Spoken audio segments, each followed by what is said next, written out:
जैसा कि हम चर्चा कर चुके हैं लेसन 1, 2, 3, 4 के बारे में, आज हम पढ़ेंगे लेसन नंबर 5 जिसका नाम है पदार्थों का पृथक्करण। तो पदार्थों का पृथक्करण में अपन आज क्या पढ़ेंगे? पदार्थों के बारे में चर्चा कर चुके हैं कि पदार्थ किसके कहते हैं? जिसमें द्रव्यमान होता है और जो स्थान घेरता है पदार्थ कहलाते हैं। और आज हम चर्चा करेंगे पदार्थों के पृथक्करण के बारे में। अब इसमें शब्द आया पृथक्करण। पृथक्करण का मतलब क्या होता है? पृथक पृथक करना, मतलब अलग अलग करना। अब अपन पदार्थों में से अलग अलग किसको करेंगे? अशुद्धियों को करेंगे। जो पदार्थ में मिली हुई अशुद्धि रहती है उनको अलग करेंगे। तो पृथक्करण की परिभाषा है पदार्थों को अलग अलग करना। ठीक है, जो जो पदार्थ रहेंगे उनको अलग अलग करेंगे हम। अब इसमें हम पृथक्करण की विधियों के बारे में पढ़ेंगे कि पृथक्करण के अंदर कौन कौन सी विधियां काम में ली जाती हैं।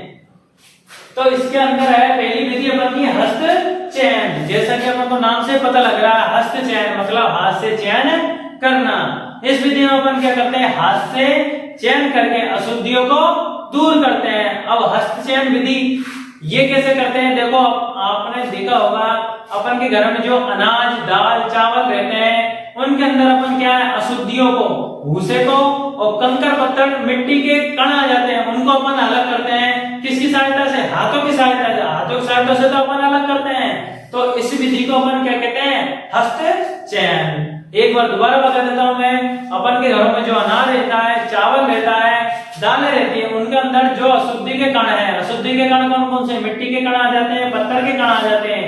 तो इनको अपन हाथों की सहायता से अलग करते हैं। तो इस विधि को क्या कहते हैं?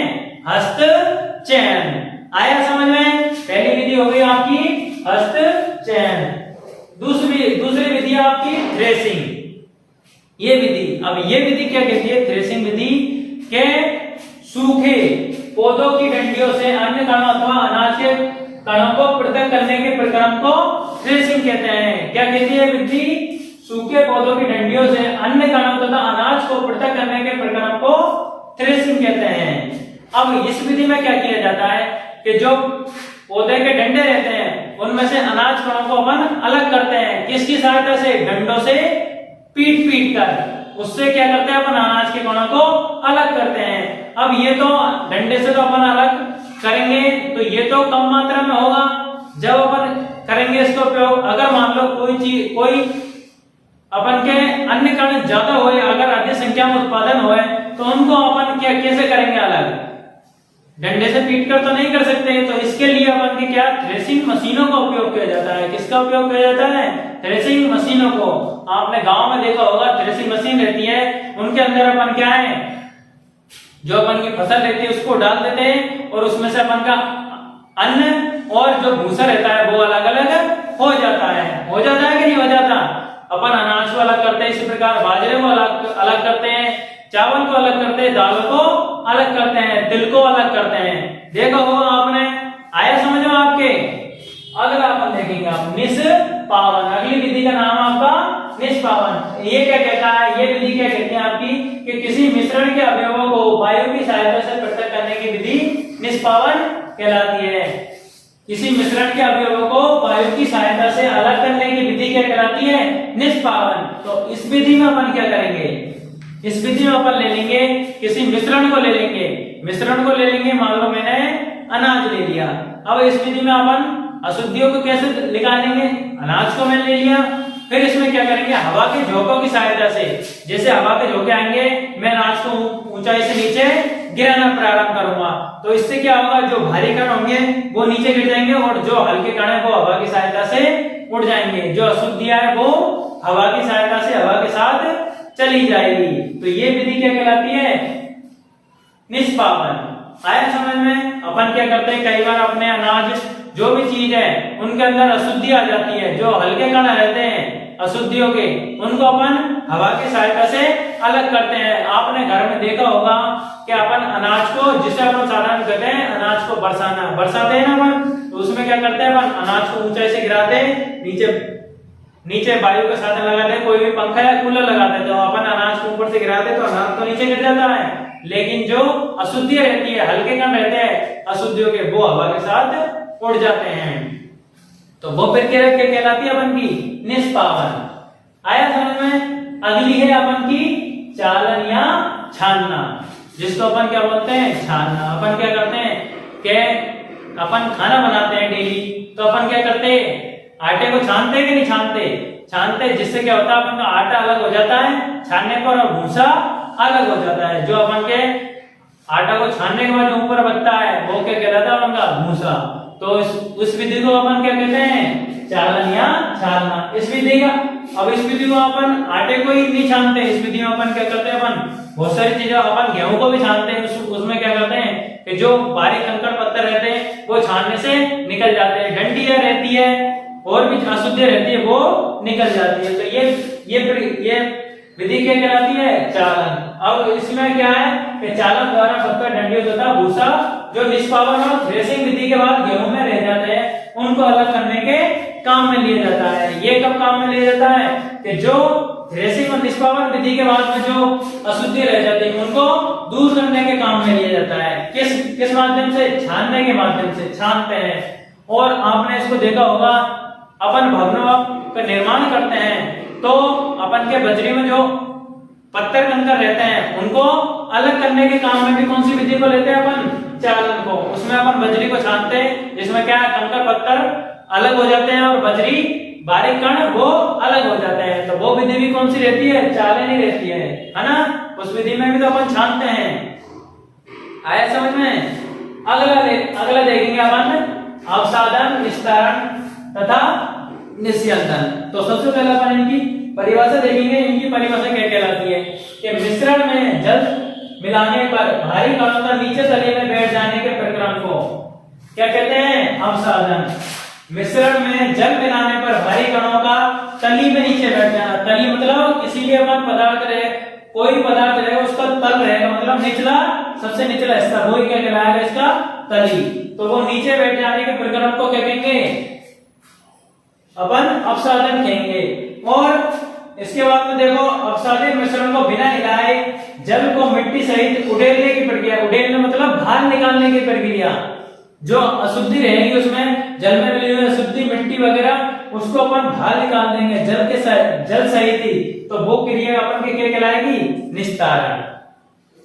और अगली देखो परिभाषा, मिश्रण में से पदार्थों को छलनी की सहायता से अलग करने की प्रक्रिया निस्यंदन या फिल्टर करना कहते हैं। अब इसकी मैं परिभाषा, अब इसके मैं विधि बता देता हूं कैसे अपन इनको काम में लेते हैं। सबसे पहले अवसादन और निस्तारण को देखेंगे। अपन क्या करेंगे, इसमें अपन चावल ले लेंगे और इसमें चावल में क्या करेंगे, चावल में जल मिला देंगे, है ना। अब मिलाने के पश्चात अपन क्या देखेंगे कि जो अशुद्धियों के कण हैं वो ऊपर आ जाते हैं और चावल तली में नीचे बैठ जाते हैं।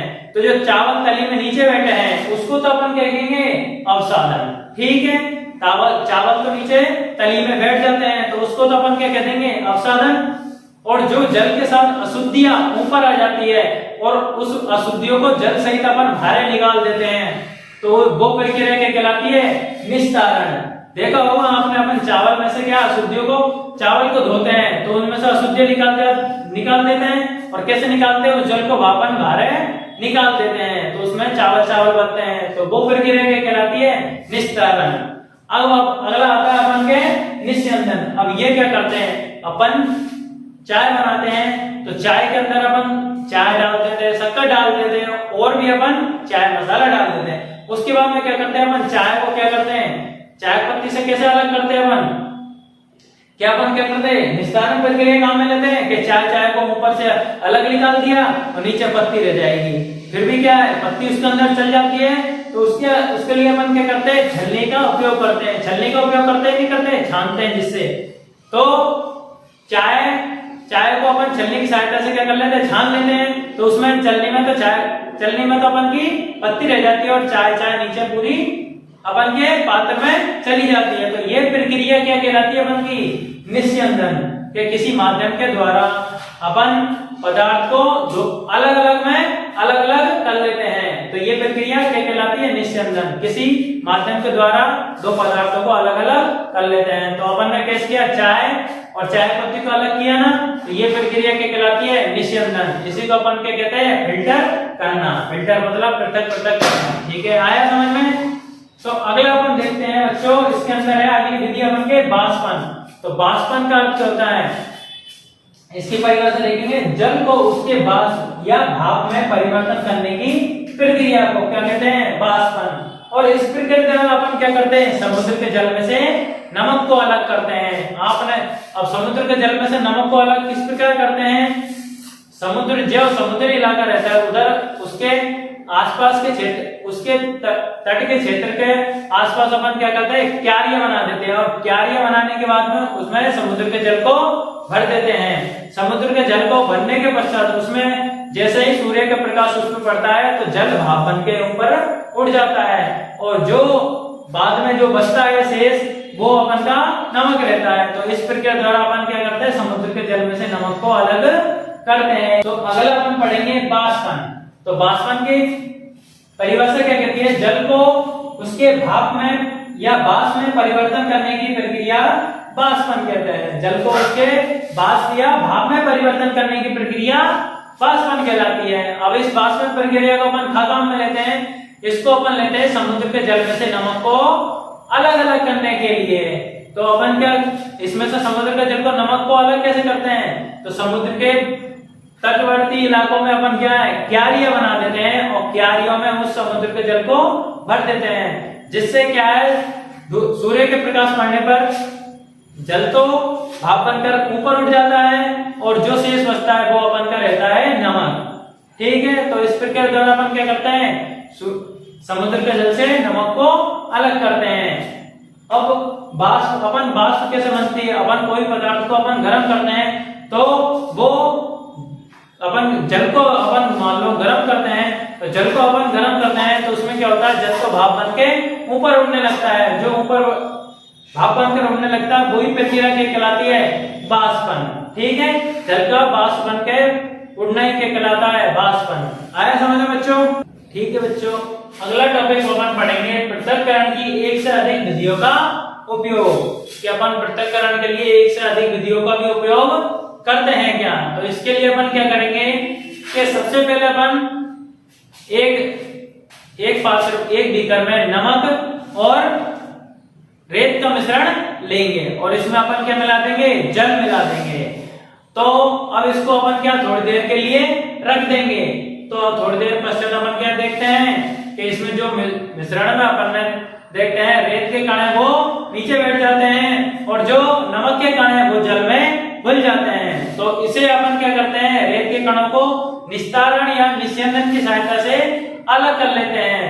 रेत के कण को अपन अलग कर लेंगे तो शेष जो जल है उसमें क्या बचेगा, अपन का नमक बचेगा। निस्यंदन निस्तारण के कारण अपन के रेत के कण तो अलग हो जाते हैं, पर शेष जल में अपन का नमक बच जाता है। तो अब वो मिश्रण किसका रहेगा, नमक और जल का मिश्रण रहेगा। तो अब हमें इन दोनों को अलग करने के लिए, इन दोनों नमक और जल को अलग करने के लिए अपन क्या करते हैं, तो इसके लिए अपन एक बीकर लें, इसके लिए अपन एक केटली लेंगे, उसके अंदर इस जल को डाल देंगे और उसे अपन गर्म करेंगे।